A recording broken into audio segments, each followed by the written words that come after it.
They say, a person's greatness is determined by their thoughts. This timeless truth has been proven again and again by the lives of successful people like Elon Musk, Steve Jobs, and Jeff Bezos. Napoleon Hill, in his famous book, Think and Grow Rich, said, "What you think about, you become." But if that's true, why do so many people struggle to succeed? Do they not think about their future? Do they fail to see their own potential? Today's story will uncover the answers to these questions and teach you a powerful lesson. We'll also learn some new words to enhance our English skills, so stay with us till the end. I promise this video will be worth your time. Once, in a busy railway station, there lived a beggar. Every day, he survived by asking passengers for spare change as they waited for their trains. One afternoon, as he was begging, he noticed a well-dressed businessman stepping onto the platform. Seeing his expensive suit and confident posture, the beggar thought, "This man must be really rich. If I ask him for money, he'll surely give me a generous amount." With this hope, the beggar approached the businessman and stretched out his hand. But, instead of giving him money, the businessman looked at him and asked, "Do you always just take from others? Have you ever given anything to anyone?" The beggar was startled. He had never heard such a question before. Confused, he replied, "Sir, I'm just a beggar. I survive by asking for money. I have nothing to give to anyone." The businessman smiled slightly and said, "If you believe you have nothing to give, then you have no right to ask for anything. I'm a businessman. I believe in exchange. If you can offer me something, I can give you something in return. But if you have nothing to give, I can't give you anything either." Saying this, the businessman boarded his train and left. The beggar stood there, stunned. He kept replaying the businessman's words in his mind. "I've been begging for so long, but no one has ever said this to me before." He wasn't rude, but he spoke the truth. If I can't offer anything in return, then why should people give me anything? For the first time, the beggar realized that maybe this was why people never gave him much money, because he offered them nothing in return. That night, he lay awake, deep in thought. "But what can I give? I'm just a beggar. I have nothing." Yet, the businessman's words kept echoing in his mind. "If you want to receive, you must first give." 2 days passed. The beggar didn't ask anyone for money.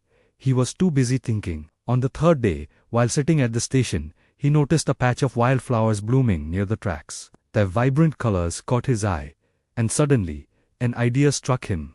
What if, instead of just taking, I offer something in return? What if I give people a flower every time they give me money? Determined, he walked over, gently plucked a handful of flowers, and went back to his usual spot. When someone handed him a coin, he smiled and offered them a flower in return. Surprisingly, people accepted the flowers with joy. Some even smiled and thanked him. As the days passed, something incredible happened. More people started giving him money.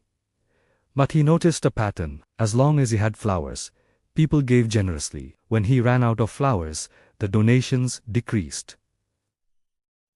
So it's true, he thought. People like to receive something in return. One day, as he was handing out flowers in exchange for money, he spotted the businessman again, sitting in the train. Excited, he rushed over and said, "Sir, today I have something to give you. If you give me money, I will give you flowers in return." The businessman smiled, handed him some cash, and took a few flowers. "You have truly understood the value of exchange," he said. "Today, you are no longer just a beggar. You have become a businessman." The train arrived at the next station, and the businessman stepped off. The beggar stood there, watching him go. His words sparked a new thought in his mind. Am I really a businessman now? For a long time, he pondered over it. Then, suddenly, he realized something. I now know the secret of success. I am not just a beggar. I am a trader. People aren't giving me money out of pity. They are paying for the flowers I give them. This means I have a business. Excited, he made a bold decision. That day, he left the railway station and never returned as a beggar again. 6 months later, at the same railway station, 2 well-dressed men met. They exchanged a handshake, but one of them had a curious look. "Do I know you?"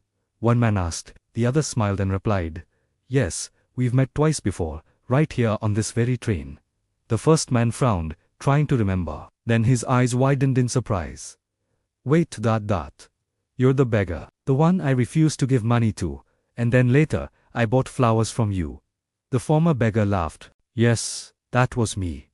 But today, I am no longer a beggar. I run a successful flower business, and I'm traveling to expand it further." The businessman was astonished. "That's incredible. What changed?" The flower seller smiled. "You taught me one of life's greatest truths. We only receive when we give." That day, I realized that I was never really a beggar. I was a businessman all along. I just had to see myself that way. The two men shook hands again. Now, as equals, then they boarded their trains, heading towards their respective futures. Life is shaped by how we see ourselves. If you believe you are small, you will remain small. But if you recognize your inner potential, you can achieve greatness. So don't limit yourself. See yourself as strong, capable, and successful. Because when your thoughts change, your future changes too. If you liked this story, give it a thumbs up, comment below on what you learned, and share it to inspire others. See you in the next story.